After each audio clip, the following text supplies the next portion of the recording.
கோழி கூண்டில் வைக்கிற தண்ணியை எந்தளவுக்கு வேஸ்டேஜ் இல்லாமல் கம்மி பண்ணுறது, வேஸ்டேஜ் குறைக்கிறது, நம்ம வைக்கிற தண்ணி கரெக்டாக சிக்கனை குடிக்கிற மாதிரியும் அது சிக்கன் எப்பயுமே வேஸ்டேஜ் பண்ணாத மாதிரியும் எப்படி பண்ணுறதுன்னு சொல்லி இந்த வீடியோவில் பார்க்கலாம். வாங்க வீடியோ பார்க்கலாம்.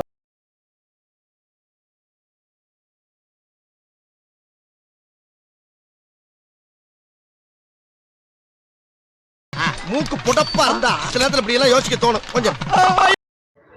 இப்போலாம் கோழிக்கடையில் பார்த்தீங்கன்னா இந்த மாதிரி செட்டப்பில் உள்ள ஒரு டப்பா வச்சு தான் தண்ணி வச்சுருப்பாங்க. இது எல்லா கோழிகள்லையுமே அப்படி தான் இருக்கும்.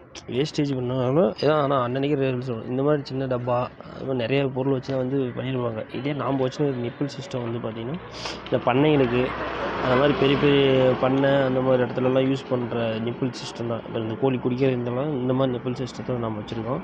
அது ஏன் இப்படி வச்சுருக்கோம்னா தண்ணி வேஸ்ட்டு ரொம்ப கம்மி பண்ணணும். ஏன்னா நான் விருப்பம் இல்லை எல்லா டைமில் ஊற்றி மேலே டப்பா வச்சு ஊற்றிட்டிங்கன்னா அந்த தண்ணி இதில் இந்த வழியாக நிப்பிள் வழியாக கோழியெல்லாம் குடிக்க ஆரம்பிச்சோம். அது எப்படின்னு பார்க்கலாம். ஆகா, உனக்கு பாரு பாயிண்ட் மேலே பாயிண்ட் கிடைக்குது. இந்த டப்பாவில் தான் நான் ஒரு வாட்டர் கேனில் கட் பண்ணி இந்த மேலே தொங்க விட்டு வச்சுருக்கேன். கீழே இதுக்கு பிவிசி பைப்பு, 3/4 இன்ச்சு பைப்பும் எல்போ 4 நிப்புள் யூஸ் பண்ணியிருக்கேன். பார்த்திங்கன்னா அந்த வழியாக இந்த சென்டரில் கோழிக்குள்ளே திறந்து காமிக்கிற பாருங்கள். இந்த இடத்துல கட்டிங் போட்டிருக்கேன்னா இந்த நிப்புள் வழியாக தான் இந்த கோழி ஃபுல்லாகவே தண்ணி எடுத்துக்கும். இந்த மாதிரி பண்ணும்போது உங்கள் கடையிலேயே தண்ணி வேஸ்டேஜ் அதிகமாகாது. ஒரு நாள் இருந்தாலும் திடீர்னு ஏதோ ஒரு ஒர்க்கருக்கும் விட்டுட்டு போயிடுவோம், தண்ணி கிண்ணி இருக்காது அப்படின்னு அதை ஞாபகம் வச்சுக்கணும்னு அவசியமே இல்லை. மேலே டப்பாவில் ஊற்றிட்டிங்கனாவே போதும். அந்த தண்ணியை வேஸ்டேஜ் ஆகாமல் அது தேவைப்படுறப்ப டச் பண்ணி குடிச்சிக்கணும்.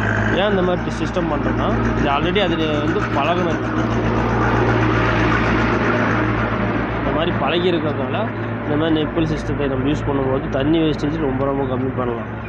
கீழே தண்ணி மேலே படும்போது இன்ஃபெக்ஷன் ஆகாது.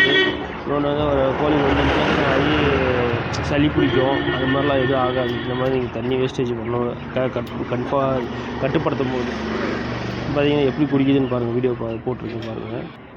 இது நான் என் கடையில் வீடியோ எடுத்து போட்டிருக்கேன். இந்த மாதிரி தான் கோழி தண்ணி தேவைப்படுறப்ப தொட்டு குடிச்சிக்குவோம். வேஸ்டேஜ் ரொம்ப கம்மியாகும். இது நார்மலாக எல்லாம் பண்ணையில் யூஸ் பண்ணுற அதே டெக்னிக் தான் யூஸ் பண்ணியிருக்கேன்.